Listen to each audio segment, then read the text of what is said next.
अब हम लोग स्टार्ट करेंगे एक्सरसाइज 13.2। ये हमारा थोड़ा सा इंट्रो रहेगा। इंट्रो हम एक एग्जाम्पल से स्टार्ट करते हैं। देखो, जैसे ये एग्जाम्पल एक दे रखा है, किताब में ही दे रखा है। An urn contains 10 black and 5 white ball.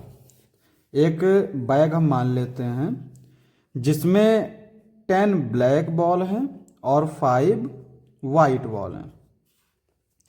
To balls are drawn from the urn one after the other without replacement. एक तो ये की पॉइंट है, without replacement. What is the probability that both drawn balls are black. तो क्या probability है कि दोनों जो बॉल निकाली हैं वो ब्लैक हों। देखो, सबसे पहले रिप्लेसमेंट और विदाउट रिप्लेसमेंट।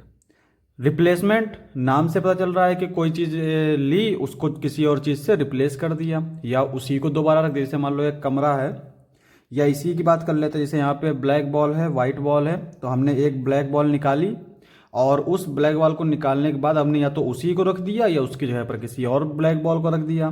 तो इसको बोलते हैं विद रिप्लेसमेंट। विदाउट रिप्लेसमेंट का मतलब ये हुआ कि एक बॉल हमने अगर निकाल ली तो बैग से एक बॉल कम हो गई, फिर दूसरी बॉल निकाल ली तो दो बॉल कम हो गई। इसको बोलते हैं विदाउट रिप्लेसमेंट। अब यहाँ पे देखो, ये हमें दे रखा है, हमसे क्या कह रहा है, what is the probability that both drawn balls और ब्लैक।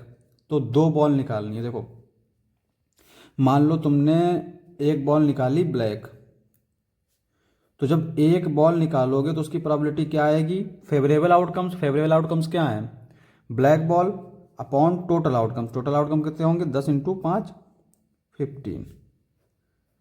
ठीक है। अब यहां पे एक बॉल निकाली, एक और बॉल चाहिए, यानी दो बॉल हमें चाहिए एट अ टाइम।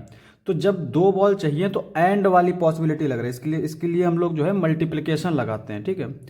तो यहाँ पे अगर इस तरह से होता कि एक ब्लैक बॉल चाहिए या फिर एक हमें रेड वाइट बॉल चाहिए, तब हम लोग प्लस लगाते हैं। या जब आ जाए और वाली फीलिंग अगर दे तो हम लोग प्लस लगाते हैं प्रोबेबिलिटी के बीच में। अगर एंड वाली फीलिंग दे, कभी लिखा नहीं होता है कि एंड, अगर लिखा होगा तो वाला अच्छी ही चीज़ है, लेकिन अगर लिखा नहीं है तो फीलिंग देगा।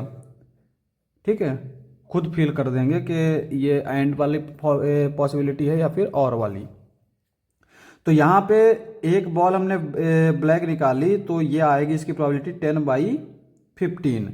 अब हमने जब एक बॉल निकाल ली तो एक बॉल इसमें कम हो गई, तो टोटल बॉल 15 थी तो 14 बची, और ब्लैक बॉल 10 थी तो ये 9 बची।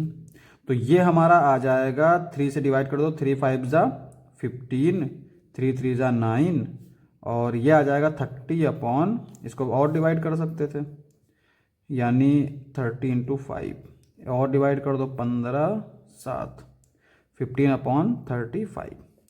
तो ये आ गई इसकी प्रोबेबिलिटी। अब सुनो, यहां पे दो की बात कर रहा था, अगर 3 कहता या 4 कहता 5 कहता तो हम लोग ऐसे ही घटाते चले जाते। मान लो हमसे कहे कि विदाउट रिप्लेसमेंट 5 ब्लैक बॉल निकालो, है ना, 5 ब्लैक बॉल। अभी हमने दो निकाली, यहां पे कह रहा है 5 ब्लैक बॉल्स।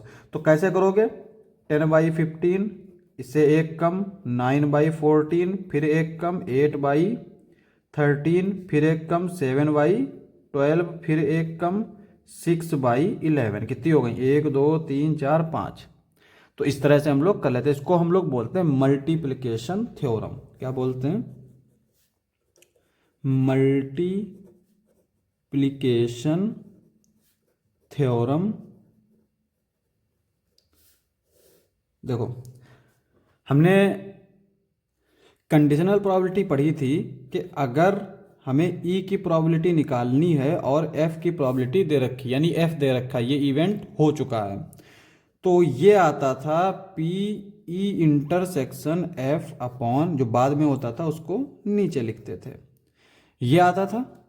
अगर हम इसी को देखें इस तरह से, ई इंटरसेक्शन एफ, इंटरसेक्शन का मतलब एंड होता है, तो इसको हम लोग ऐसे भी लिख लेते हैं, ई एफ, इंटरसेक्शन ही हटा देते हैं। ठीक है। तो इसकी प्रोबेबिलिटी क्या आती है, इसको क्रॉस मल्टीप्लाई कर दो, तो इसको ऐसे पढ़ेंगे कि पहले एफ की प्रोबेबिलिटी हो चुकी, यानी एक बॉल निकल चुकी, इनटू ई की प्रोबेबिलिटी, यानी जो दूसरी बॉल निकाल रहे हैं जबकि ए बॉल निकल चुकी है। तो इस तरह से हम लोग लिखते हैं यानी ये जो हमने फार्मूला यूज़ किया है इसमें ये हो जाएगा पीई और ये हो जाएगा पीई स्लैश एफ। ठीक है, तो ये तो हो गया विदाउट रिप्लेसमेंट। अच्छा, विदाउट रिप्लेसमेंट में जो है ये वाली प्रोबेबिलिटी इस पे डिपेंड है। डिपेंड कैसे है, यहां से जब एक बॉल निकल गई तो इसका मतलब बैग में कुछ ना कुछ फर्क आ गया, और फर्क आ गया तो जब बॉल निकली थी उस पर डिपेंड हो गई। अब अगर तुम दूसरी बॉल निकालोगे तो वो कम ही होगी ना पहले के मुकाबले, तो इसको बोलते हैं हम लोग विदाउट रिप्लेसमेंट। अब देखो, अगर यहां से हमने एक बॉल निकाली, ठीक है, यहां से हमने अगर एक बॉल निकाली तो 10/15 प्रोबेबिलिटी आएगी ब्लैक बॉल निकालने की। अब हमने क्या किया, उस ब्लैक बॉल को जो निकाला था उसको हमने दोबारा रख दिया, फिर दूसरी बॉल निकाली। दूसरी बॉल मतलब फिर हमने एक बॉल निकाली, वो भी ब्लैक ही निकाली, तो ये 10/15 आ गया। इसका मतलब क्या हुआ, ये और ये बिल्कुल सेम है ना।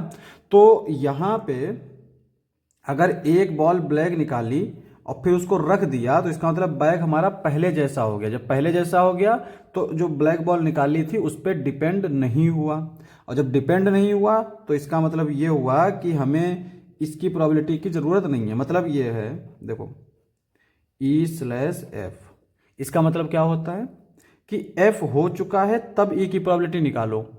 अब अगर विद रिप्लेसमेंट है, यानी उसको निकाला फिर रख दिया, तो अगर ये हो भी चुका होगा तो हमें तो बैग पहले जैसा ही मिलेगा, तो इसका मतलब ये हो जाएगा पी ई के इक्वल, है ना। यानी एफ को हम लोग नहीं लिखेंगे। तो यहां पे if A and B independent events, independent ही तो है, देखो हमने एक बॉल निकाली उसको रख दी, अब जब रख दी तो वो पहले जैसा हो गया, इसका मतलब अब वो डिपेंड नहीं रहा।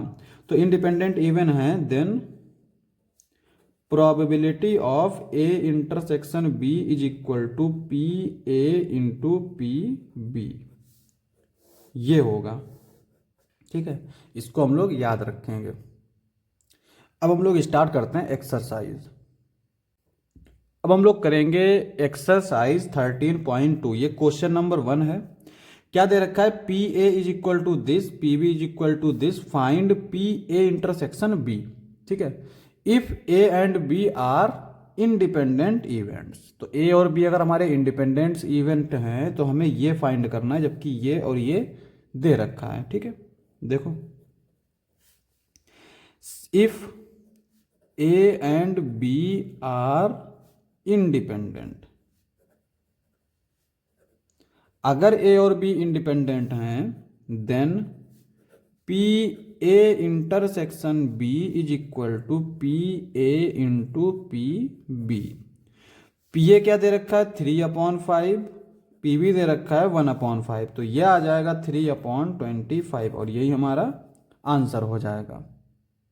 अब हम करेंगे क्वेश्चन नंबर 2। क्या दे रखा है, 2 cards are drawn at random and without replacement from a pack of 52 playing cards. 52 playing cards का पैकेट है, उसमें से 2 कार्ड्स निकाले गए हैं और विदाउट रिप्लेसमेंट। विदाउट रिप्लेसमेंट मतलब एक कार्ड निकाल लिया गया तो उसको दोबारा रखा नहीं गया, फिर दूसरा कार्ड निकाला गया।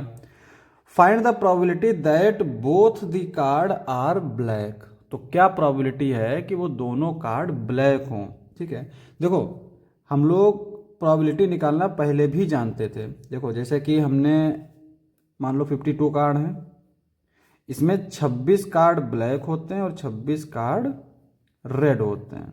ठीक है, तो 26 कार्ड ब्लैक हैं, तो एक ब्लैक कार्ड निकालने की प्रोबेबिलिटी क्या होगी, 26/52 यही होगी, इंटू, क्योंकि हमें 2 कार्ड चाहिए हैं, जब 2 कार्ड चाहिए हैं तो इंटू लगेगा। ठीक है, तो यहाँ पे दूसरे कार्ड निकालने की प्रोबेबिलिटी क्या है, कि दोनों ब्लैक होने चाहिए, तो फेवरेबल आउटकम कितने बचेंगे, देखो एक ब्लैक कार्ड निकल गया। अब अगर निकल गया तो कितने कार्ड बचे ब्लैक, 25, और टोटल में से एक कम हो जाएगा यानी 51, यह आ जाएगा 26 दूना 52, तो यह आ जाएगा 25/102। ये तो हम लोग डायरेक्ट ऐसे निकाल सकते हैं, लेकिन हम लोग जब मल्टीप्लिकेशन थ्योरम का इस्तेमाल करते हैं तो हम लोग फार्मूला भी लिखते हैं। तो देखो P A intersection B is equal to P A P A slash B, ये होता है हमारा।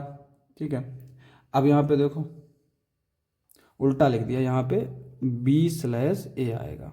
ठीक है, या फिर P B into P A slash B, इस तरह से। ठीक है, तो यहाँ पे पी ए मतलब क्या है, फर्स्ट कार्ड निकालने की प्रोबेबिलिटी। ए क्या है, फर्स्ट कार्ड। ठीक है, और बी क्या है, सेकेंड कार्ड।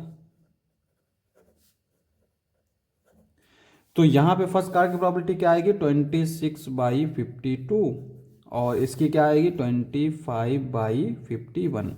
यहाँ पे पी ए का मतलब पहले हम इस एक कार्ड को निकाल रहे हैं, पी बी ए स्लैश का मतलब क्या है, इसका मतलब ये है कि एक कार्ड निकल चुका है तब दूसरा कार्ड निकाल रहे हैं। तो ये आ गई हमारी 25/102, और ये हमारा आंसर हो गया।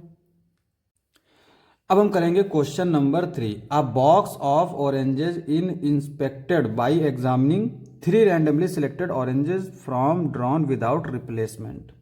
तो एक बॉक्स को जो है एग्जामिन किया जाता है, उसमें से 3 रैंडमली ऑरेंज निकाल के, 3 ऑरेंज निकाल लिए और उसको एग्जामिन कर लिया कि वो तीनों अच्छे हैं या बुरे हैं, उस हिसाब से अप्रूव किया जाता है या फिर रिजेक्ट किया जाता है।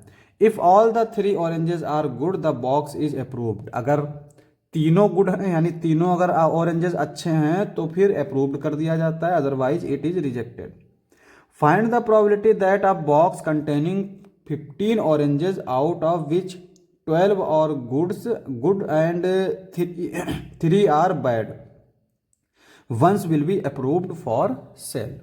ठीक है, तो यहाँ पे कह रहा है कि हमें प्रोबेबिलिटी बताओ कि एक ऐसे बॉक्स की जिसमें से 3 ऑरेंज निकालने हैं, टोटल है 15, और उसमें से 12 अच्छे हैं और 3 बुरे हैं।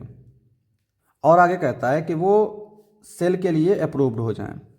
अप्रूव्ड कब होते हैं, जब तीनों संतरे जो हैं वो अच्छे हों।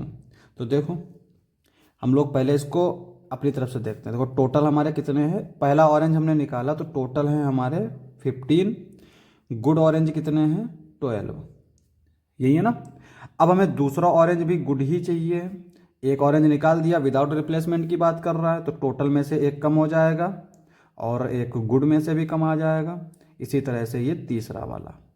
ठीक है, डिवाइड कर दो, 5 2 ज़ा 10, 5 3 ज़ा 15, 3 4 ज़ा 12, 2 2 ज़ा 4, 2 7 ज़ा 14, और ये आ जाएगा 2 4 चक्कू 44, 7 में 21 के 1 हासिल लगे 2, 7 एकम 7 2 9, ये आ जाएगा।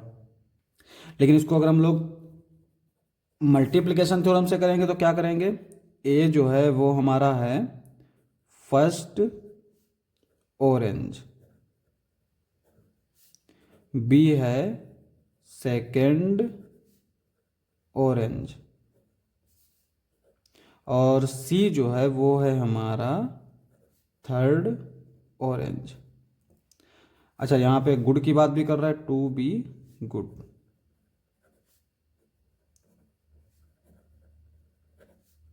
तीनों ऑरेंज क्या होने चाहिए, अच्छे होने चाहिए, तभी तो हमारा बॉक्स जो है अप्रूव होगा। तो यहाँ पे हम लोग कैसे लिखते हैं, probability of A B C, या फिर A intersection B intersection C. ठीक है, तो ये आएगा, देखो पहले पी ए मतलब पहला ऑरेंज निकाला, ये ए है, फिर जब पहला ऑरेंज निकल गया तब हमने दूसरा ऑरेंज निकाला, यानी पी बी स्लैश ए। ठीक है, अब दूसरा ऑरेंज और पहला ऑरेंज दो निकल गए तो तीसरा ऑरेंज निकाला, तो वो आएगा पी सी स्लैश ए और बी, क्योंकि ये दोनों निकल चुके हैं। इस तरह से लिखेंगे। पी ए क्या आएगा हमारा 12/15, 11/14, 10/13, यही चीज़ है। सॉल्व कर लेंगे 44/91, और ये हमारा आंसर हो जाएगा। अब हम करेंगे क्वेश्चन नंबर 4। क्या दे रखा है, a fair coin and unbiased die are tossed. एक कॉइन है जिसमें हेड और टेल है, और एक डाइस है जिसमें 1 2 3 4 5 6 6 तक हैं। ठीक है, let A B the event, A हमारा एक इवेंट है। Head appears on the coin, head appears on the coin, ये पहला इवेंट है। बी इवेंट है 3 ऑन दी डाई। देखो, एक क्वाइन, अपने ऐसे जो है जनरल में सोचा करो, एक क्वाइन हाथ में ले ली, एक डाइस हाथ में ले ली और उसको हमने उछाला, तो क्वाइन पर तो हेड और टेल ही आएगा और डाइस पर 1 to 6 में से कोई आएगा। इसका मतलब उसमें जो टोटल सैंपल स्पेस बनेगा वो क्या बनेगा, H,1, H,2, H,3 dash dash dash H,6, इसी तरह से T1, T2, T6। ठीक है, तो इस तरह के हमारे टोटल बनेंगे। अब हमें जो इवेंट दे रखा है इसको अगर हम लोग सेट फॉर्म में लिखें तो क्या कह रहा है, head appears on the coin. तो क्वाइन के ऊपर हेड आना चाहिए, तो इसका मतलब हेड के साथ 1 भी आ सकता है, हेड के साथ 2 भी आ सकता है और हेड के साथ 6 तक सारे आ सकते हैं। इसी तरह से बी के लिए देखो, बी के लिए क्या लिखेंगे, बी के लिए कह रहा है कि 3 लाई करना चाहिए, यानी 3 आना चाहिए, 3 ऑन दी डाई। तो 3 अगर डाई पे आएगा तो 3 तो एक ही होता है, तो हेड के साथ 3 आ सकता है और टेल के साथ 3 आ सकता है, इसके अलावा तो नहीं आएगा। अब यहाँ पे हमें क्या चाहिए होगा, हमसे क्या पूछ रहा है, whether A and B are independent or not. Independent का मतलब क्या होता है, P A intersection B is equal to P A into P B. ये हमें वेरीफाई करना है कि अगर ये जो है इसके इक्वल हो गया तो इंडिपेंडेंट होगा। अब यहाँ पे ए इंटरसेक्शन बी की बात आ गई तो ए इंटरसेक्शन बी की जरूरत पड़ेगी, तो ए इंटरसेक्शन बी क्या आएगा, इसमें सिर्फ हेड वाले हैं तो हेड वाला ही आएगा H,3। ठीक है, तो इसकी प्रोबेबिलिटी क्या आएगी, पी ए इंटरसेक्शन बी, ये आएगी 1/, अच्छा यहाँ पे एक और सवाल है, जो टोटल आउटकम्स होंगे वो कितने होंगे, ऐसे समझो, एक ये क्वाइन है, क्वाइन की चॉइस है और ये है डाइस की चॉइस। इसके लिए कितनी चॉइस हैं, या तो हेड आएगा या तो टेल आएगा, 2 चॉइस हैं। इसके लिए कितनी चॉइस है, 1 2 3 4 5 6, कुछ भी आ सकता है, तो इसका मतलब इसके लिए 6 चॉइस हैं। मल्टीप्लाई कर दो 12, तो सैंपल स्पेस में 12 एलिमेंट्स होंगे, तो 1/12 आएगा। और पी ए क्या आएगा, 6/12 आएगा, ये हो जाएगा 1/2। पी बी क्या आएगा, 2/12, जो कि आएगा 1/6 ना।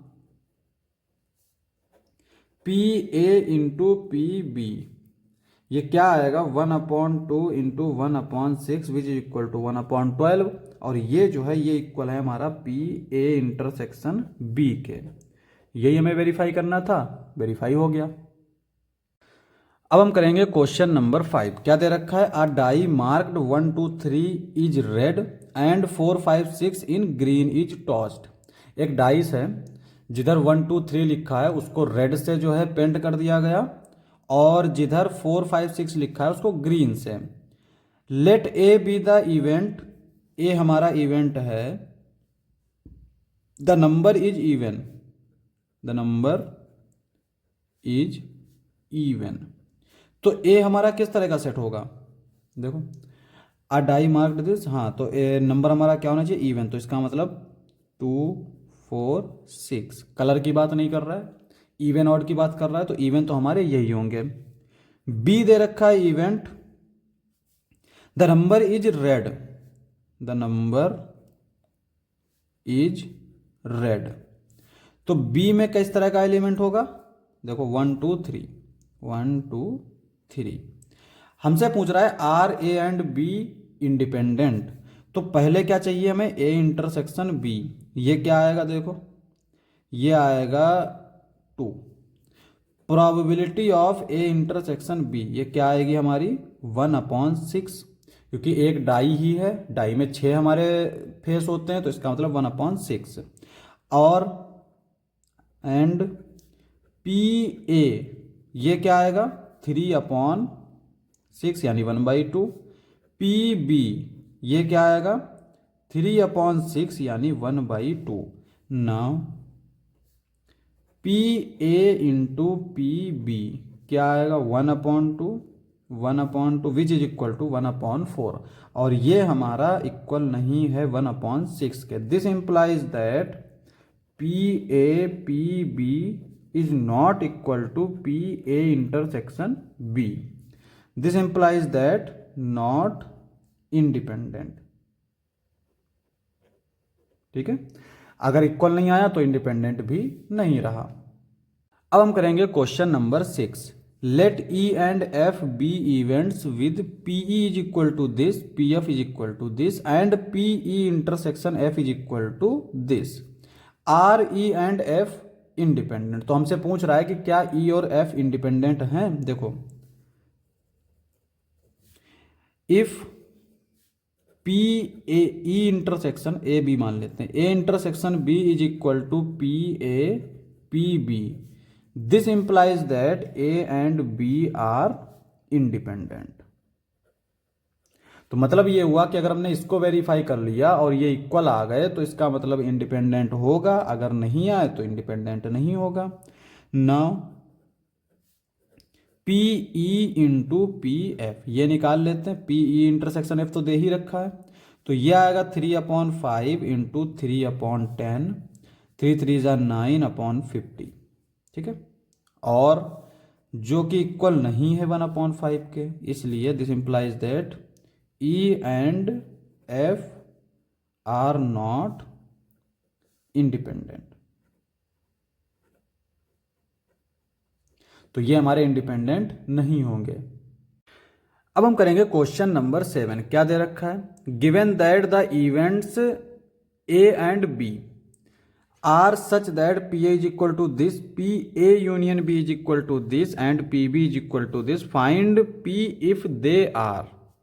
पहला क्या है, म्यूचुअली एक्सक्लूसिव। देखो, म्यूचुअली एक्सक्लूसिव मतलब क्या है, A intersection B is equal to 5, यानी दो इवेंट्स का इंटरसेक्शन जो है वो एम्प्टी सेट आएगा, तो प्रोबेबिलिटी क्या आएगी, 0। अब पी ए इंटरसेक्शन बी क्या होगा, P A plus P B minus P A union B. ठीक है, देखो पी ए इंटरसेक्शन बी हो चाहे पी ए यूनियन बी हो, अगर इन दोनों का फॉर्मूला लिखना पड़े तो बस इनको इंटरचेंज कर दो, यानी इसकी जगह पर ये लिख दो, इसकी जगह पर ये लिख दो। बस हमें क्या चाहिए, यूनियन दे रखा है, पी ए दे रखा है, पी बी दे रखा है, पी की वैल्यू चाहिए। पी ए क्या दे रखा है 1/2, पी बी दे रखा है पी ए यूनियन बी दे रखा है 3/5 इज इक्वल टू 0। तो पी की वैल्यू क्या आएगी, 3/5 माइनस 1/2, एलसीएम ले लो तो ये आ जाएगा 6 माइनस 5/10, क्रॉस मल्टीप्लाई कर दिया तो P की वैल्यू आ जाएगी 1/10। ये हमारा आंसर हो गया। दूसरी कंडीशन क्या है, इंडिपेंडेंट। अगर इंडिपेंडेंट है, if A and B are independent, मतलब क्या होगा कि पी ए इंटरसेक्शन बी जो है वो इक्वल होगा पी ए और पी बी के। अब ए इंटरसेक्शन बी तो हमें दे नहीं रखा है, यूनियन दे रखा है, तो P A plus P B minus P A union B, हमने इसको ये लिख लिया, is equal to P A into P B. सारी वैल्यू रख दो। पी ए क्या दे रखा है 1/2, पी बी दे रखा है P minus 3/5 is equal to ये क्या दे रखा है 1/2 और ये P। अब देखो ये और ये हमने यहाँ पे देखा था 1/2 माइनस 3/5, तो ये हमारा किसके इक्वल आएगा, माइनस का 1/10। अगर उसको राइट साइड में ले जाएं, देखो इसको लेफ्ट साइड में ले आते हैं तो ये P/2 आ जाएगा, ये राइट साइड में जाएगा तो 3/5 माइनस 1/2, और इसको हमने ये सॉल्व किया है, ये आया था हमारा 1/10। तो यहाँ से P की वैल्यू क्या आ जाएगी, P/2 is equal to 1/10, this implies that P is equal to 1/5, और ये हमारा आंसर होगा। अब हम करेंगे क्वेश्चन नंबर 8। क्या दे रखा है, let A and B independent events with P A is equal to 0.3, P B is equal to 0.45, find P A intersection B. देखो A and B are independent, क्या है, इंडिपेंडेंट हैं। इसका मतलब क्या हुआ कि पी ए इंटरसेक्शन बी ये इक्वल होगा P A into P B के। तो पी ए इंटरसेक्शन बी क्या आ जाएगा, पी ए मतलब 0.3 इंटू 0.4 मल्टीप्लाई कर दो, 3 4 = 12 और 2 पॉइंट से 2 नंबर से पहले पॉइंट लग जाएगा तो 0.12 आ गई। सेकंड क्या है, पी ए यूनियन बी, ये आएगा P A plus P B minus P A intersection B. P A क्या दे रखा है 0.3 प्लस पी बी दे रखा है 0.4 माइनस 0.12, यह आएगा 3 + 4 यानी 7, तो इसको हम लोग लिख सकते हैं 0.70 माइनस 0.12। 70 क्यों लिखा, क्योंकि जब भी हम पॉइंट के नंबर को ऐड या सब्ट्रैक्ट करते हैं तो पॉइंट के नीचे पॉइंट रहता है, तो इधर पॉइंट के बाद अगर 2 नंबर है तो इधर भी होने चाहिए, इधर 2 है तो इधर भी होने चाहिए। तो यहाँ पे 0 में से 2 गए बचे 8, यहाँ पे बचे 6, 6 में से 1 गया 5, तो 0.58 आएगा। अब हमें चाहिए थर्ड वाला, क्या है पी ए स्लैश बी, यह आएगा P A intersection B upon P B. P A intersection B क्या है 0.12, पी बी क्या है 0.4, तो वही एक 0 लगा दो, पॉइंट हटा दो, 12/40 डिवाइड कर दो, 4 से डिवाइड कर दो, 4 3 = 12, 4 10 = 40, 3/10 आ गया। इसी तरह से फोर्थ वाला पार्ट है P B slash A, P A intersection B upon P A, ये आएगा हमारा 0.12 अपॉन पी ए कितना है 0.3, एक 0 लगा दो, 12/30 डिवाइड कर दो 6 से, 6 2 = 12, 6 5 = 30, 2/5 आ जाएगा और ये हमारा आंसर हो जाएगा। अब हम करेंगे क्वेश्चन नंबर 9। क्या दे रखा है, if A and B are two events such that P A = this, P B = this and P A intersection B = 1/8, find P not A and not B. देखो P not A and not B, देखो not का मतलब होता है complement, यानी ए नहीं होना चाहिए, नॉट ए का मतलब ए नहीं होना चाहिए, तो ए नहीं होगा तो ए के बाहर के एलिमेंट होंगे, इसका मतलब कॉम्प्लीमेंट ए, तो ए कॉम्प्लीमेंट। एंड का मतलब होता है इंटरसेक्शन, नॉट बी मतलब बी डैश, ठीक है। अब यहां पे देखो, जैसे अगर एक हमने ये सेट ए लिया, एक ये सेट बी लिया, और मान लो ये यूनिवर्सल सेट है। अगर हम लोग स्पेस की बात कर रहे हैं तो मान लो ये सैंपल स्पेस है पूरा एस, ये इवेंट है और ये इवेंट है, तो ए प्राइम का मतलब क्या होगा, ए कॉम्प्लीमेंट, यानी ए के बाहर के एलिमेंट, तो ए के बाहर के एलिमेंट कौन से होंगे, ये सारे एलिमेंट ए के बाहर के होंगे। बी के बाहर के एलिमेंट, बी के बाहर के एलिमेंट कौन से होंगे, ये सारे एलिमेंट होंगे, और ए वाला भी आएगा। अब इंटरसेक्शन लेंगे तो इंटरसेक्शन यानी ये सारे एलिमेंट्स आएंगे, मतलब ना जो ए में हो ना ही बी में हो, क्योंकि यहाँ पे मतलब ही यही है not A and not B, यानी ना ए में हो ना ही बी में हो। तो अगर हम इसको देखें तो ये जो अंदर खाली सा है ये है हमारा ए यूनियन बी, जो कि पूरा खाली है। जो पूरा खाली है मतलब ये हुआ कि इसका कॉम्प्लीमेंट भरा है, तो इसका मतलब ये हुआ ए यूनियन पी का कॉम्प्लीमेंट लेंगे तो भी यही आएगा, आएगा ना। तो इसीलिए हम लोग इसको ऐसे लिख सकते हैं ए यूनियन बी का कॉम्प्लीमेंट। अब इसको बार बार ऐसे समझने की जरूरत नहीं है, ऐसे याद कर लो, A complement intersection B complement = A union B का complement, A complement intersection B complement = A union B complement, and A complement union B complement = A intersection B का कॉम्प्लीमेंट। दोनों तरीके से होता है, चाहे इधर से उधर कर लो चाहे उधर से इधर कर लो। तो यहां पर पहुंच गए। अब देखो, अगर प्रोबेबिलिटी हमें निकालनी है ए कॉम्प्लीमेंट की, तो वो क्या आएगी 1 - पी ए, ठीक है। तो इसको हम लोग लिख सकते हैं P1 - P A union B, ये आएगा 1 minus P A plus P B minus P A intersection B. 1 minus P A क्या कहेंगे 1/4, 1/2 माइनस 1/8। 1 माइनस ये क्या आएगा हमारा, एलसीएम ले लो, तीनों का एलसीएम ले लो, 8 आएगा, तो ये हो जाएगा 2, ये हो जाएगा 4 minus 1/8।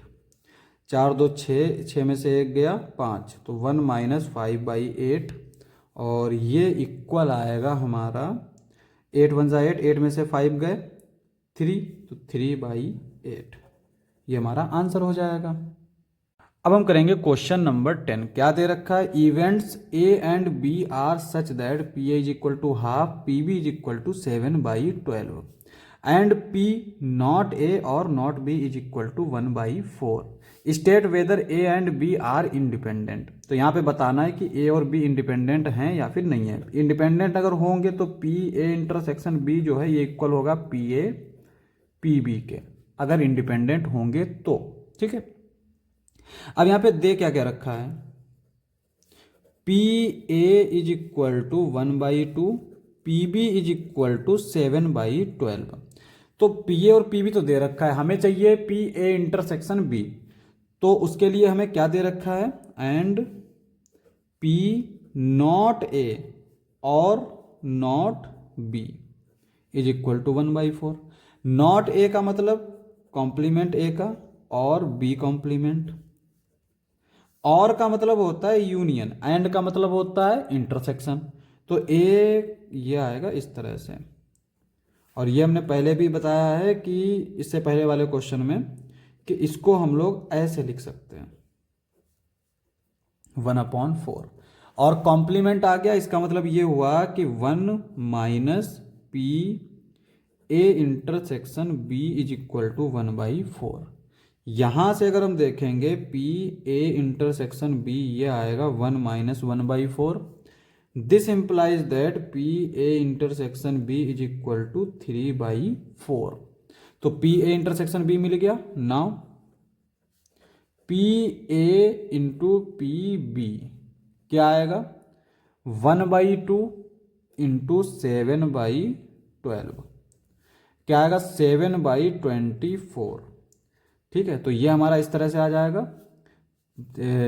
This implies that P A dot P B is not equal to P A intersection B, ये हमारे इक्वल नहीं होंगे। This implies that A and B are not independent, इसका मतलब ये दोनों इंडिपेंडेंट नहीं होंगे। अब हम करेंगे क्वेश्चन नंबर 11। क्या दे रखा है, given two independent events A and B such that P A is equal to 0.3, P B is equal to 0.6। तो इंडिपेंडेंट हमें दे रखा है, this implies that P A intersection B is equal to P A into P B, ये हमें दे रखा है। ठीक है, तो पहला वाला देखो, P A and B, and जब भी आएगा तो इंटरसेक्शन आएगा। पी ए इंटरसेक्शन बी क्या होगा हमारा, P A into P B. P A क्या होगा 0.3, पी बी क्या होगा 0.6, 6 3 जा 18, तो 0.18। ये हमारी प्रोबेबिलिटी हो गई पी ए इंटरसेक्शन बी की। दूसरा देखो, P A and not B, मतलब P A intersection B complement, यानी ए है पर बी नहीं है। अच्छा, इसको हम लोग इसको वेन डायग्राम से देखो, यानी ए है पर बी नहीं है, तो ए ये हमारा होगा, क्योंकि इसमें बी भी आ गया और बी हमारा है नहीं, तो सिर्फ ये वाला। ठीक है, तो इसका मतलब क्या यहां पे हो रहा है, देखो ये पूरा ए था और ए में से क्या गायब कर दिया, इंटरसेक्शन।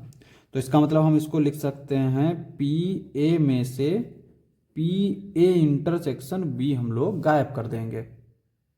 अब पी ए क्या दे रखा है 0.3 और ए इंटरसेक्शन बी 0.18।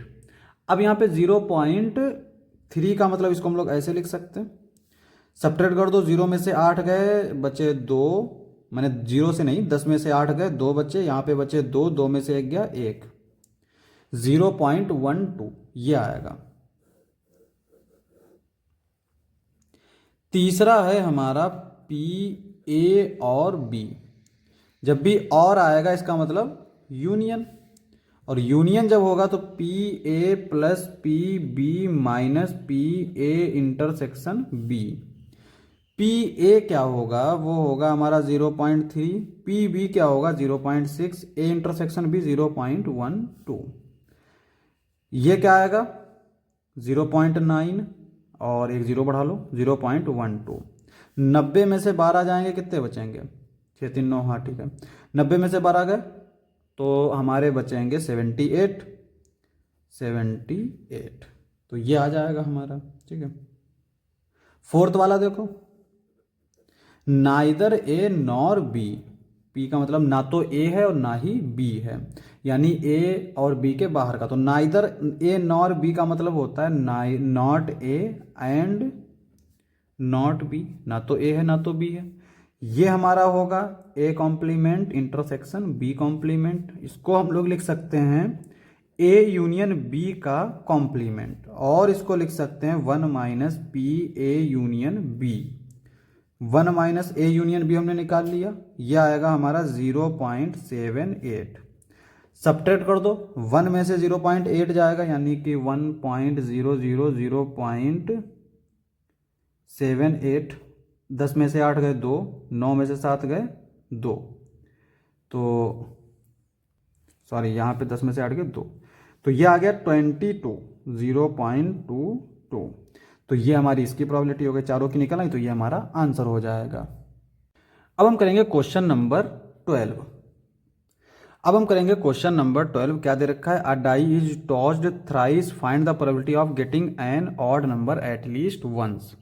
एक डाई है, उसको 3 बार उछाला गया है, तो हमसे कह रहा है कि प्रोबेबिलिटी फाइंड करो ऑड नंबर की एट लीस्ट वंस, यानी एक बार जो है कम से कम एक बार ऑड नंबर आए। तो मतलब क्या हुआ कि एक बार भी ऑड नंबर आ सकता है, 2 बार भी ऑड नंबर आ सकता है, और 3 बार भी ऑड नंबर आ सकता है। देखो इसको हम लोग 2 तरीके से कर सकते हैं, एक तो जैसे दे रखा है ऐसे ही फाइंड कर लेते हैं, दूसरा होता है इसका उल्टा करके। देखो यहां पे कह रहा है 3 बार उछाला गया, यानी कि हमारे जो सैंपल स्पेस में एलिमेंट होंगे वो होंगे 216, 6 36, 6 36, 216, ठीक है। तो 216 एलिमेंट्स को लिखना जो है एक चैलेंजिंग काम है, ये लिख सकते हैं लेकिन लिखना बड़ा लंबा पड़ जाएगा। तो 216 एलिमेंट को लिख तो सकते नहीं, तो हम उसमें से छांट भी नहीं सकते। अगर लिख भी लें कि हमारे कौन कौन से ऐसे हैं जिसपे एक बार कम से कम ऑड आना चाहिए। अब देखो एटलीस्ट वंस ऑड, यानी कि जैसे मान लो अगर इस पे 1 आ गया तो इस पे कुछ भी हो एक बार तो ऑड आ ही गया। इसका मतलब ये हुआ कि अगर हम प्रोबेबिलिटी निकाल लें एग्जैक्टली 3 टाइम्स इवन नंबर, यानी तीनों बार इवन नंबर आए, ऐसा हम निकाल लेते हैं प्रोबेबिलिटी, तीनों प्लेस पर इवन नंबर आए, तो क्या करेंगे हम 1 से सब्ट्रैक्ट कर देंगे। तीनों नंबर पर इवन नंबर हो उसको 1 से सब्ट्रैक्ट कर देंगे तो हमें एटलीस्ट वंस वाला मिल जाएगा। तो ये 2 तरीके होते हैं, तो पहले तरीके से कर लो या पहले दूसरे तरीके से कर लेते हैं, क्योंकि ये ज़्यादा पॉपुलर है और यही ज़्यादा हम लोग करते भी हैं। तो यहाँ पे देखो getting even number on all 3 places, ठीक है। ये क्या आएगा, देखो इवन नंबर कितने होते हैं 1 2 3 4 5 6 होते हैं, इसमें 3 इवन होते हैं और 3 ऑड होते हैं 2 4 6। तो एक इवन नंबर यानी फर्स्ट प्लेस पर इवन नंबर आएगा तो उसकी प्रोबेबिलिटी क्या है 3/6 यानी 1/2। दूसरे नंबर पे 1/2 1/2, तो यह आएगी 1/8, ठीक है। अब यहां पे probability getting at least once odd number क्या आएगा 1 - 1/8, 7/8, और यही हमारा आंसर हो जाएगा। लेकिन अगर मान लो किसी के जहन में ये चीज़ नहीं आती है कि उल्टा करके चले, हम जैसे कुछ लोग होते हैं जो एग्ज़ाम में जाते हैं तो हमें बस सीधी सीधी चीज़ें रटी होती हैं और हम वैसे ही करके चले आते हैं। तो अगर उस तरह से हो तब क्या करेंगे, तो देखो सबसे पहले क्या करेंगे, probability of getting odd number at least once. तो सबसे पहले हम उसकी प्रोबेबिलिटी निकालेंगे कि एग्जैक्टली एक बार odd even number odd number आ जाए।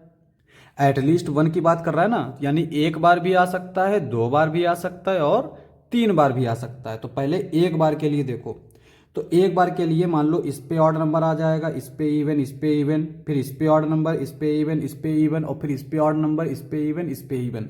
तो हम लोग क्यों इसको इस तरह से लिखते हैं ये चीज़ अभी देखोगे। देखो मान लो पहली बार डाइस उछाली गई, अभी हम एग्जैक्टली वंस ऑड नंबर की बात कर रहे हैं, तो पहली प्लेस पर ऑड नंबर आने की प्रोबेबिलिटी क्या है, 1/2।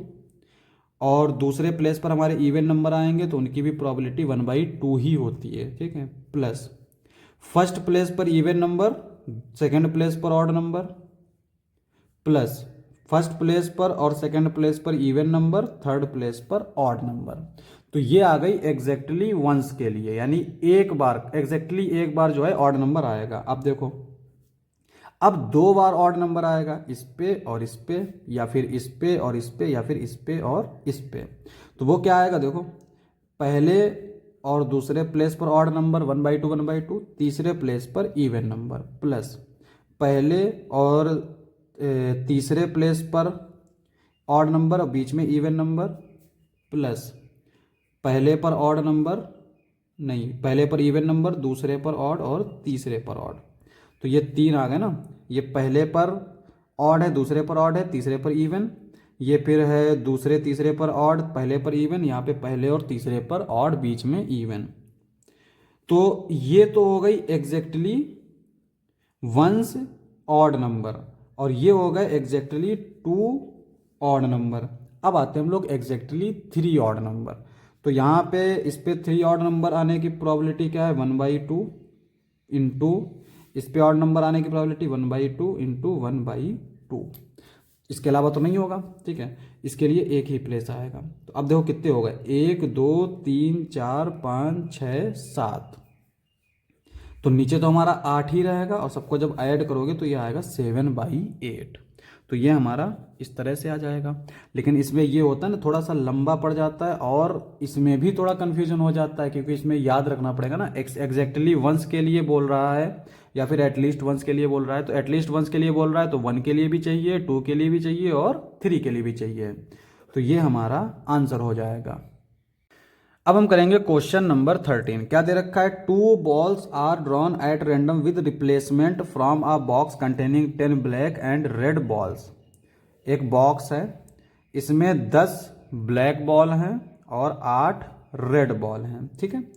और इसमें से 2 बॉल निकाली गई हैं randomly with replacement. With replacement का मतलब ये हुआ कि पहले एक बॉल निकाली, उसके बाद में उसको रख दिया या उसकी जगह पर कोई दूसरी बॉल रख दी, फिर दोबारा से निकाली है। तो जब पहली बार बॉल निकाली तो एक बॉल कम हो गई, लेकिन जब हमने रख दिया तो फिर पहले जैसा बैक हो गया। इसका मतलब ये हुआ कि जो दूसरी बॉल हम निकाल रहे हैं वो बेसिकली वही बैग होगा, सेम टू सेम। तो इसका मतलब दोनों की प्रोबेबिलिटी क्या होगी, सेम। देख लो आगे कहता है फाइंड द प्रोबेबिलिटी दैट, पहला दे रखा है बोथ बॉल्स आर रेड। तो क्या आएगा, चूंकि हमें दोनों की निकाल रहे हैं, तो P A intersection B is equal to P A P B. अगर फार्मूला ना भी रखें तो पहली बॉल निकालने की प्रोबेबिलिटी क्या होगी, बोथ बॉल आर रेड की बात कर रहा है, तो 8 रेड बॉल है, यानी फेवरेबल आउटकम 8 हो गए, टोटल हो गए 18। सिमिलरली 8/18 डिवाइड कर दो, 2 4 जा 8, 2 9 जा 18, 2 4 जा 8, 2 9 जा 18, 4 चक्कू 16/81, ये आ जाएगा। बी है first ball is black and second is red. तो क्या आएगा, first ball is black, first ball is black मतलब 10/18। सेकेंड बॉल इज रेड, इसका मतलब ये हुआ 8/18। अब इसको थोड़ा सिंप्लीफाई कर लो, 2 5 जा 10, 2 9 जा 18, 2 4 जा 8, 2 9 जा 18, 4 5 जा 20/81। तो ये बी वाला पार्ट हो गया। अब चलते हैं सी वाले पार्ट पे। क्या दे रखा है? One of them is black and other is red. तो क्या होगा देखो, P A intersection B is equal to one of them is black and other is red. तो मान लो पहली जो बॉल निकाली वो हमारी ब्लैक थी, तो पहली बॉल ब्लैक निकलने की प्रोबेबिलिटी क्या आएगी? 10/18 इंटू, अब हमने पहली बॉल अगर ब्लैक निकाली दूसरी रेड होगी तो रेड बॉल की प्रोबेबिलिटी क्या आ जाएगी? 8/18 प्लस अगर हमने पहली बॉल निकाली और वही हमारी रेड निकल आई तो ये 8/18, अगर पहली रेड है तो दूसरी ब्लैक होगी। बस केवल ऑर्डर चेंज हो गया, यानी बाकी दोनों चीज़ें सेम है। तो ये 2 टाइम्स 10/18 इंटू 8/18, और 10/18 इंटू 8/18 तो हमारा हमने सॉल्व कर लिया, तो ये आया था 20/81, तो यह आ जाएगा 40/81, और यही हमारा आंसर हो जाएगा। अब हम करेंगे क्वेश्चन नंबर 14। क्या दे रखा है? Probability of solving specific problem independently by A and B. मतलब ये हुआ कि एक ए स्टूडेंट है एक बी स्टूडेंट है, इन दोनों की प्रोबेबिलिटी दे रखी है फॉर सॉल्विंग अ क्वेश्चन। तो क्या प्रोबेबिलिटी दे रखी है? ए की 1/2, इसकी दे रखी है 1/3 respectively. If both try to solve the problem independently, दोनों लोग जो है सॉल्व करने की कोशिश करते हैं प्रॉब्लम को। फाइंड द प्रोबेबिलिटी दैट, पहली है द प्रॉब्लम इज सॉल्व्ड, दूसरी है exactly one of them solves the problem. देखो एक टीचर है, एक टीचर ने दो स्टूडेंट को एक प्रॉब्लम दी, ठीक है, दो स्टूडेंट को एक प्रॉब्लम दी। इन जनरल सोचो, एक टीचर ने दो स्टूडेंट को एक प्रॉब्लम दी। अब टीचर को जो चाहिए वो ये है कि प्रॉब्लम सॉल्व हो जाए। टीचर को क्या चाहिए है? कि प्रॉब्लम सॉल्व हो जाए। यानी ये दोनों बच्चों में से कोई भी जो है प्रॉब्लम सॉल्व करके दिखा दे तो प्रॉब्लम सॉल्व हो गई। तो कितनी पॉसिबिलिटी बनेगी? देखो, ए से प्रॉब्लम सॉल्व हो जाए पर बी से सॉल्व ना हो पाए, वो मुमकिन है, लेकिन टीचर के लिए तो सॉल्व हो गई ना। दूसरी ये है कि ए से ना सॉल्व हो पाए, बी से सॉल्व हो जाए, कोई दिक्कत नहीं है। तीसरी ये है कि दोनों लोग सॉल्व कर लें, 3 पॉसिबिलिटी मिलेंगी, है ना। तो पहली, दूसरी, तीसरी। टीचर के लिए प्रॉब्लम सॉल्व होनी चाहिए, यानी चौथी वाली कोई पॉसिबिलिटी नहीं, यानी ये नहीं आएगी कि दोनों से सॉल्व ना हो, क्योंकि टीचर को चाहिए सॉल्व्ड प्रॉब्लम। तो ये तो पहला वाला हो गया। Exactly one of them solves the problem. Exactly one of them यानी दोनों सॉल्व नहीं कर पा रहे हैं, एक सॉल्व कर पा रहा है, तो दोनों एग्जैक्टली वन माने मतलब ये 2 वाली पॉसिबिलिटी। देखो तो यहां पे ए वाला the problem is solved, probability the problem is solved, पहले ए से सॉल्व हो जाती है पर बी से सॉल्व नहीं हो पाती, प्लस ए से सॉल्व नहीं हो पा रही है, बी से सॉल्व हो जाती है, प्लस ए और बी दोनों से सॉल्व हो जाती है, ठीक है। तो पी ए का मतलब होता है 1/2, पी बी डैश का मतलब होता है 1 माइनस पी बी, यानी 1 माइनस 1/3, प्लस पी ए का मतलब होता है 1 माइनस 1/2, पी बी का मतलब होता है 1/3, पी ए 1/2 और पी बी जो है वो 1/3, ये आ गया, ठीक है।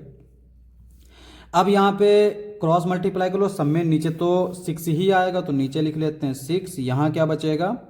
1 इंटू 3 में से 1 गया 2, प्लस यहाँ बचेगा 1 इंटू 1 प्लस यहाँ पे बचेगा 1, तो 2 3 4, 4/6 यानी 2/3, तो 2/3 ये हमारा आगा पहले वाले के लिए। दूसरा वाला देखो, यहाँ पे ए दे रखा है, इसको हम लोग फर्स्ट मान लेते हैं या इसको बी मान लेते हैं ना।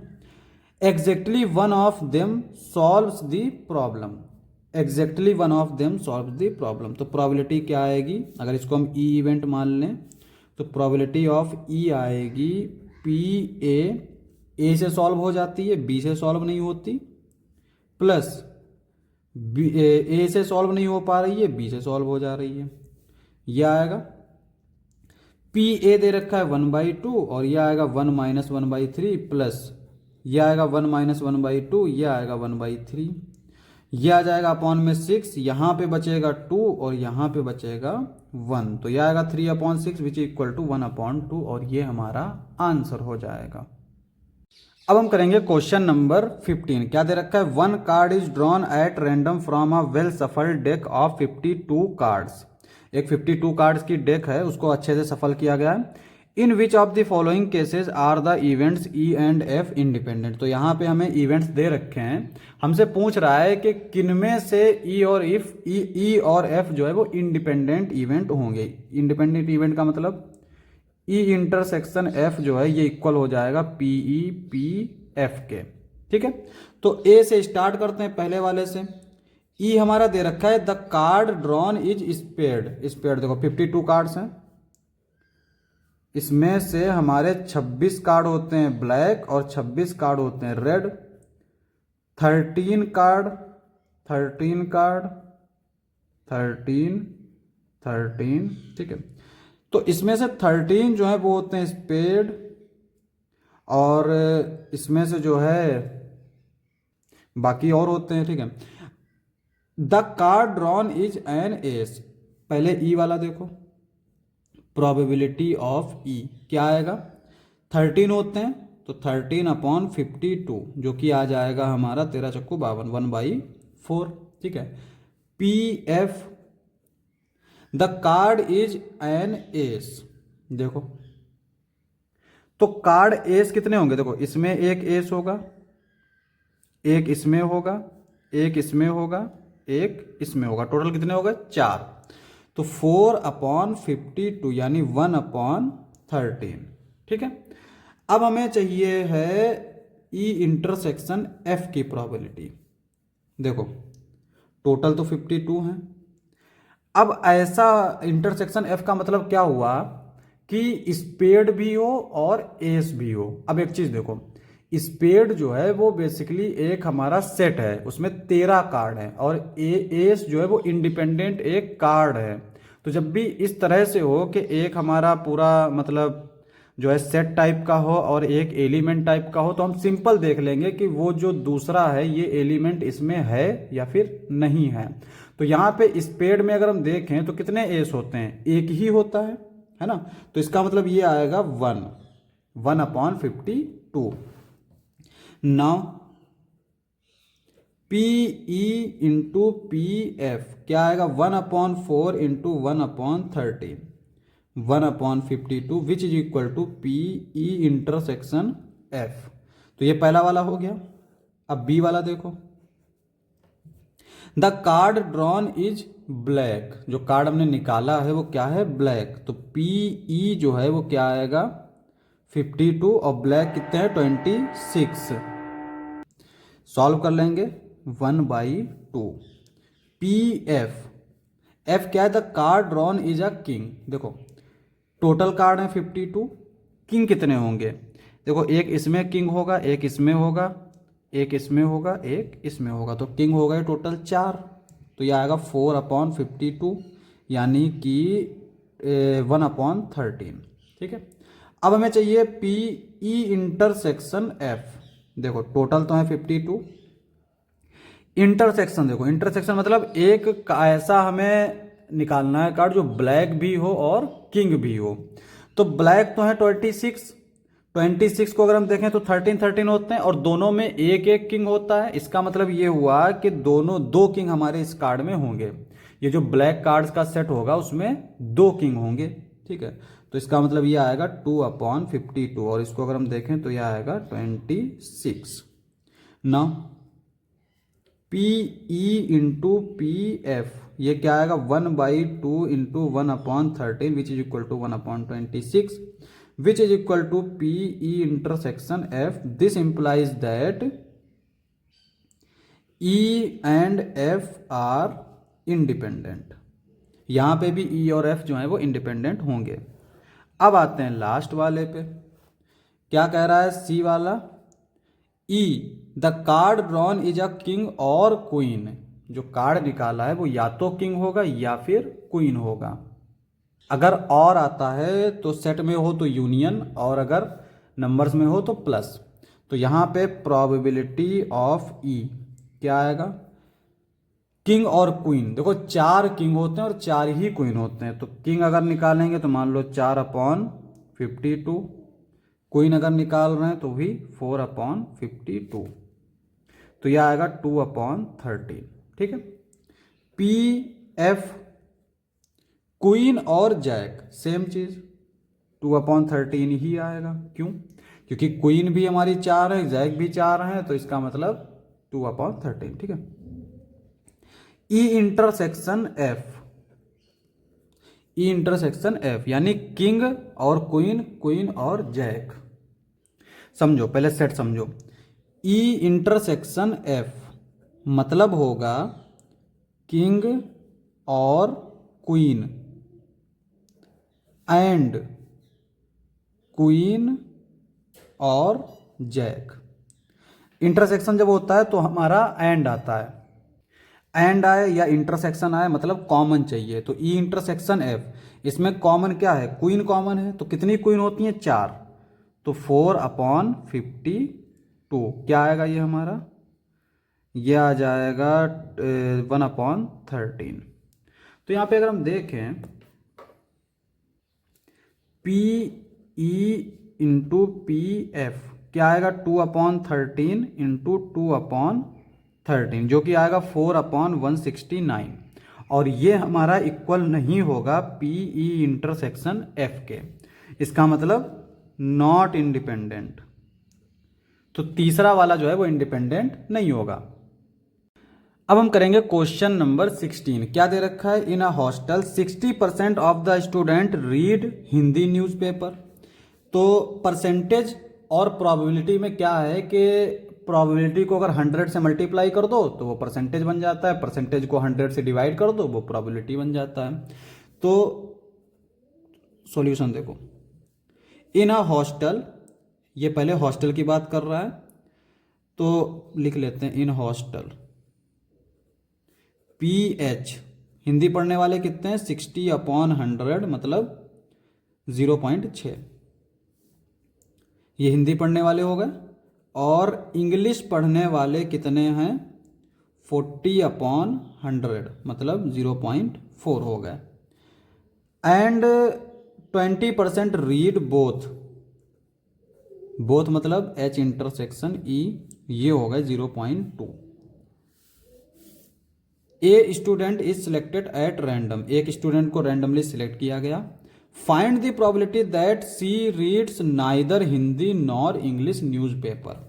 तो पहले वाले में जो हमसे कह रहा है वो कह रहा है कि ना तो हिंदी पढ़ रही है, एंड क्योंकि देखो नाइदर हिंदी नॉर इंग्लिश यानी ना तो हिंदी पढ़ती है ना ही इंग्लिश पढ़ती है, तो एंड आएगा। एंड का मतलब इंटरसेक्शन। इसको हम लोग लिख सकते हैं एच यूनियन ई का कॉम्प्लीमेंट। इसको लिख सकते हैं 1 - पी एच यूनियन ई, ये आ जाएगा 1 - P H plus P E minus P H intersection ई। 1 - पी एच क्या दे रखा है? 0.6, पी ई 0.4 माइनस 0.2। 1 - ये क्या आएगा? देखो 0.6 0.4 मतलब 1 आएगा। 1 में से 0.2 गया तो ये बचा 0.8, और 1 में से 0.8 गया तो ये बचेगा 0.2। तो ये हमारा आंसर आ गया ए के लिए। अब देखो बी के लिए क्या दे रखा है?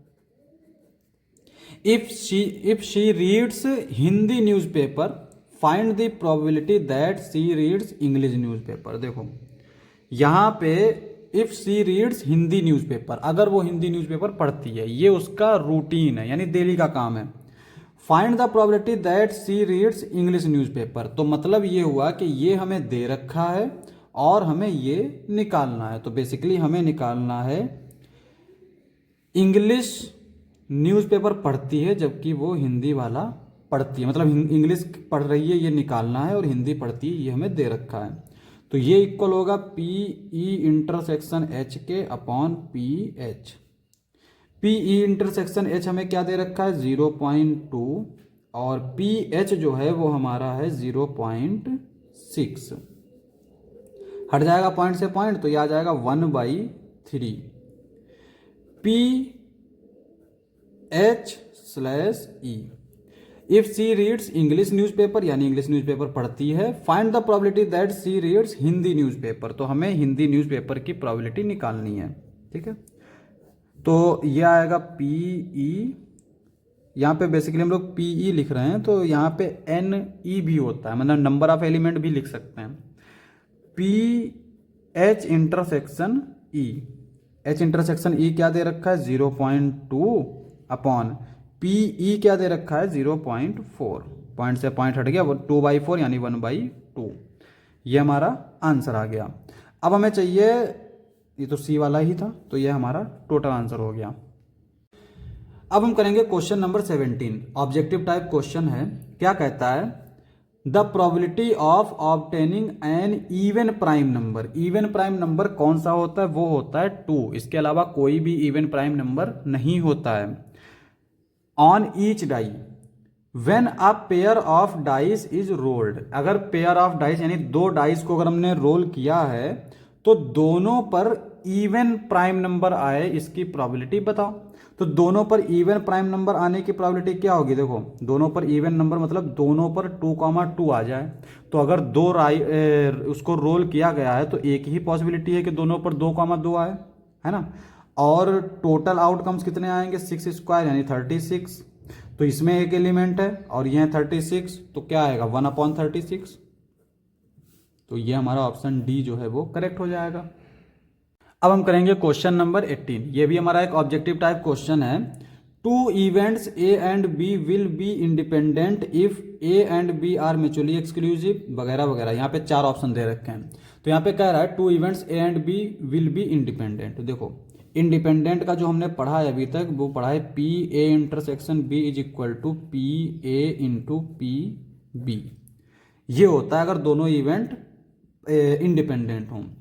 अब यहाँ पे देखो पहला क्या कहता है, A and B are mutually exclusive. Mutually exclusive मतलब होता है ए इंटरसेक्शन बी जो है वो एम्प्टी हो।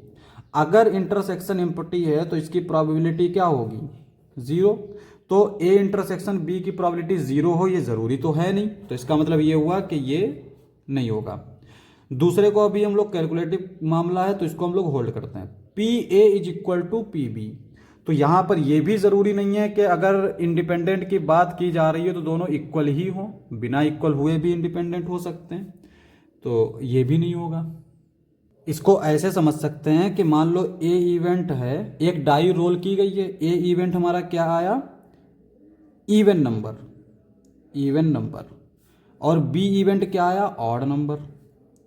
ठीक है, 2 इवेंट है, दोनों की प्रोबेबिलिटी क्या आएगी पी ए इवन नंबर, एक डाइस पर इवन नंबर आने की प्रोबेबिलिटी क्या है 3/6 यानी कि 1/2, ऑड नंबर आने की प्रोबेबिलिटी 3/6 यानी 1/2।